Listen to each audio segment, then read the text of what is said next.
Welcome to Saturdays with Mark and Tony. For instance, during the Vietnam War, the U.S. government and the newspapers, even the New York Times reported, we were not bombing Hanoi. We were not bombing the North. Guess what? The Wall Street Journal said, yes, we are.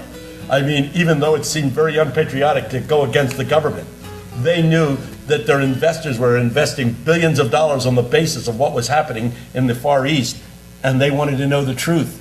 The Wall Street Journal is a pretty reliable source. The other thing that I would say is that you ought to read on both the left and the right. Absolutely. I think that it's important that you read a magazine which I think tries to be objective, but from a socially liberal point of view that's Christian. I think Sojourners magazine does a good job in trying to give that particular slant on what's happening on the world. And then there's Marvin Olasky's magazine on the right. What's the name of it? World. What's it? World Magazine. World Magazine. It's a very, very right-wing kind of approach. And I think that if you get both of those magazines and read what the right wing is saying and the left wing is saying, and read the Wall Street Journal, you'll get a holistic view. I don't think people do this. I think that the people on the left go to the left, people on the right go to the right, and nobody listens to the other side. And how do we find, I guess the truth is all what we're wanting is the truth. Let me give you an example of this. That's what I want. Let me give you an example of this. People were asking, how can we get out of the war in Iraq in an honorable and a reasonable way? Because I know you're interested in that. Rabbi Michael Lerner and I put an ad in the New York Times. Did you see that ad? No, but I know of him. He's great. Yeah. Well, Michael Lerner and I work together. He's a rabbi, very sympathetic to the Christian faith. As a matter of fact, he has a Jewish magazine called Tikkun. Mm-hmm. And to show his openness. That's another one to read. That's another one to read. Really brilliant magazine. Yeah. You know what he's done over the last 3 months?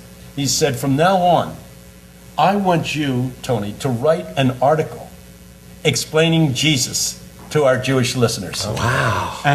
And Peggy will tell you, the first one I dealt with was what he did on the cross, and trying to explain to a Jewish audience what Jesus did. And he said, I don't want you to pander to us. I want you to say, you're out to convert us. Yeah.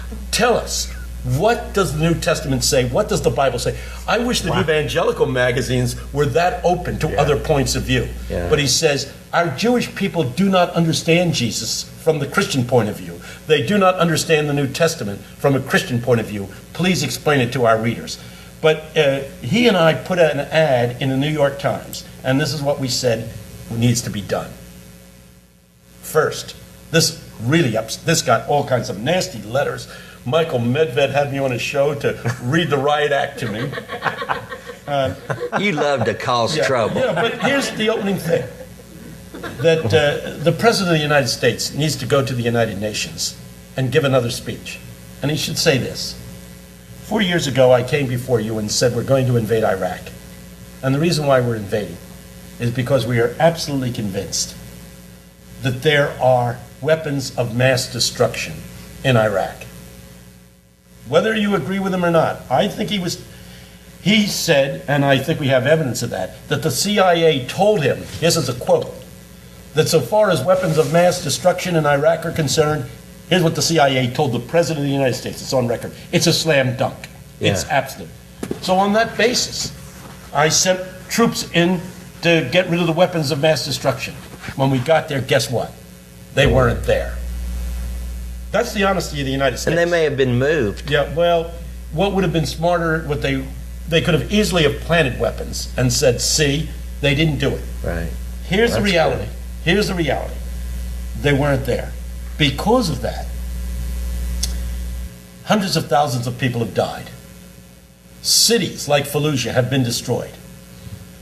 At least 3,500 Americans, soldiers, and have died. And the Christian community there has been decimated. Yeah, that's right. There were 1.6 million Christians in Iraq under the persecutions that have arisen since the invasion. It's down to about 600,000 now. They've been fleeing the country because of persecution. That's right. These are horrible things that have happened because we made a mistake. Right. We made a mistake. I didn't realize we were making a mistake, but we did. I want to ask the world to forgive us. When I said that, people all over this country said, the United States does not apologize to anybody. It's interesting. That's why we're not a Christian. That's why we're not a Christian nation, exactly. Because here's what it says. You know, the Bible verse we used on Y2K, the year 2000, Right. Here was the verse. 2 Chronicles 7:14. If my people who are called by my name shall what? Humble themselves. Humble themselves. Oh, we love the verse. But you got to be his people first. Yeah, but this is what Christians don't want to do. They don't want to humble themselves and turn from their evil. And if you don't humble yourself, God will humble you. That's right. My family is experiencing that right now. So here's the thing. I will then restore the land. And we need restoration in America. But it begins with that. The second thing we need to do, and this is where people won't believe the newspapers. I said 3 years ago, the Arab League said, we want you to pull out American soldiers and British soldiers because you don't understand the language, you don't understand the culture, you certainly don't understand the religion of Iraq. Let's replace American soldiers and British soldiers with an all-Arab army because Arabs should be taking care of the Arabs. If anybody should be in there risking their lives, putting down this civil war, it should be other Arab peoples who understand what's going on here, who understand the Sunnis, who understand the Shiites, who understand what the issues are. Arabs should be taking care of Arabs. The Americans and the Brits. Can you find that many to do it? I mean, they have armies. They're going to send in their own armies to take the place of American soldiers. Really? And we turned down. Well, all kinds of people started writing to me and saying, that's not true. I can show you. If you write to me at Eastern University, St. David's, Pennsylvania, 19087, I will send you copies of at least 5 major newspapers in our country and newspapers in the Arab world that had this on the front page. Americans read the newspaper that they only read what they want to read. When the truth is there, it's not that it's concealed, it's they refuse to acknowledge it. So even when they do have these stories, they refuse to see it. They say, are you telling me that the Arabs problem, that seems like a reasonable solution to the problem? Doesn't it seem reasonable to you? Let the Arabs take care of the Arabs? I am tired of seeing American soldiers who are braver than I say any soldiers in human history. I mean, in the old days you went out, you knew who the enemy was. Yeah. They were wearing a different uniform. These guys are walking down the streets and they don't know whether this little kid running up to him has dynamite strapped to his body and is going to blow him up. What courage must it take for these guys to go out on the streets?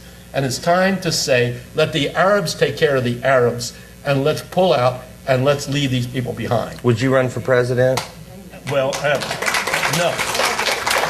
It's too complicated a job for me. You know, I'm telling you, I wouldn't want to be president. Yeah. No amount of and money. The last thing is we need to put up $50 billion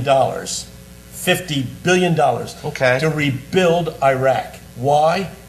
Because we've blown the place apart.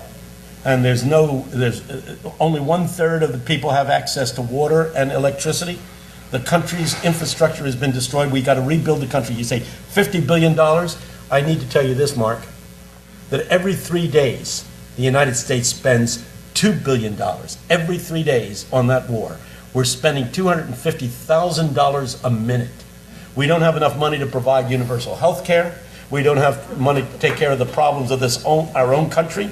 And our own country's in desperate need because we're spending it on this country that doesn't seem to be very grateful for the fact that we're there.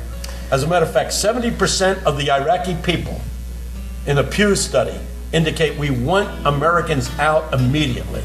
So why are we staying there if this is the case? Saturdays with Mark and Tony is a presentation of marklowry.com.